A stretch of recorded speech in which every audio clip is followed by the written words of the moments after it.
আমার আসন বাংলা 147 ময়মনসিংহ 2 ফুলপুর তারাকান্দা।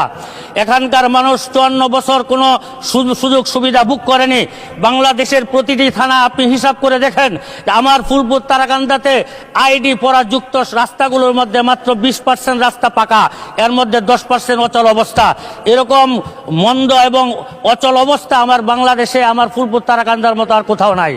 আমি মাননীয় সড়ক মন্ত্রী এবং সেতু মন্ত্রীর কাছে অনুরোধ করব, আপনি যদি একটু দৃষ্টি দিতেন। এই মানুষগুলো আমি আলেম দেখে তারা বিবেচনা করেছিল, অন্য এমপি মন্ত্রী যারা ছিল তারা এলাকার কমিটমেন্ট দিয়ে কমিটমেন্ট রক্ষা করে নাই। আমি কমিটমেন্ট রক্ষা করব, এই বিশ্বাসে আমাকে ভোট দিয়ে সংসদে পাঠিয়েছে। আমি মাননীয় সড়ক মন্ত্রী এবং সেতু মন্ত্রীকে অনুরোধ করব, আমার দিকে একটু বিবেচনা করবেন, আমার এলাকার অসহায় মানুষদের দিকে একটু বিবেচনা করবেন। মাননীয় স্পিকার, আমার 2টি থানায় 2টি হাসপাতাল আছে, 50 শয্যা বিশিষ্ট হাসপাতাল। এর মধ্যে একটা হাসপাতাল শুধু আউটডোর আছে, ইনডোর নাই। আরেকটা হাসপাতালে 50 শয্যা বিশিষ্ট হাসপাতাল, আউটডোর ইনডোর আছে, কিন্তু আশপাশের 4-5টি থানার রুগী আপনি যদি যান মাননীয় স্পিকার, চোখের পানি আসবে।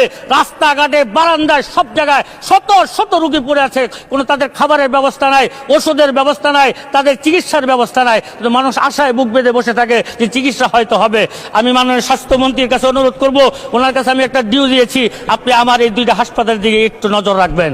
মাননীয় স্পিকার, আমি আপনার মাধ্যমে আমাদের প্রধানমন্ত্রী হয়ে সকল মন্ত্রী বরাবর আমি 2টা প্রস্তাব রাখবো, যদি একটু বিবেচনা করেন তা আমাদের পরবর্তী প্রজন্ম খুব সুন্দর হবে, ভালো হবে, এটা আমি আশা রাখি। 1 নম্বর প্রস্তাব, মাননীয় স্পিকার, বাংলাদেশের কওমি মাদ্রাসা স্বীকৃতি হয়েছে, স্বীকৃতির বাস্তবায়ন হয় নাই। মাননীয় শিক্ষামন্ত্রীর বরাবর আমি বলবো, এটা বাস্তবায়ন করে school, primary school, high school, college এবং আলিয়া মাদ্রাসাগুলোতে যদি এই সমস্ত আলেমদেরকে তাদেরকে শিক্ষার এবং শিক্ষকতার ব্যবস্থা করে দেন, তাহলে এরা পরকালীন শিক্ষায় শিক্ষিত করলে দুনিয়ার খারাপের থেকে এরা বেঁচে থাকার রাস্তা পাবে ইনশাআল্লাহ।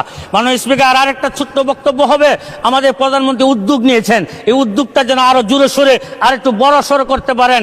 আমাদের বাংলাদেশে প্রায় প্রত্যেকটা ইউনিয়ন ভিত্তিক একটা করে মসজিদে ইমাম এবং মুয়াজ্জিনদের বেতন ভাতা চালু করেছেন। আমি মাননীয় প্রধানমন্ত্রীকে বলবো, বাংলাদেশের প্রত্যেকটা মসজিদের ইমাম মুয়াজ্জিনদের বেতন ভাতা চালু করা হোক। এবং তার চেয়ে বড় কাজ হবে যদি ইমাম মুয়াজ্জিনদের মাধ্যমে, আপনারাও পড়েছেন মক্তবে, আমরাও পড়েছি মক্তবে, আজ থেকে 30-40 বছর আগে যে মক্তবে যারা লেখাপড়া করেছে তাদের চরিত্র ততটা খারাপ হয় নাই, মক্তব বন্ধ হওয়ার পরে আমাদের জেনারেশন যতটা খারাপ হয়েছে। মাননীয় স্পিকার, আমি আপনার কাছে বলবো, প্রত্যেকটা মসজিদের জন্য ইমাম মুয়াজ্জিনদের বেতন যেমন চালু করবেন, প্রত্যেকটা মসজিদের জন্য মক্তব শিক্ষা চালু করা হয়। আমাদের কোমলমতি শিশুদেরকে দিন শিক্ষা দিয়ে, পরকালীন শিক্ষা দিয়ে আদর্শবান নাগরিক হিসাবে তাদেরকে করতে পারি।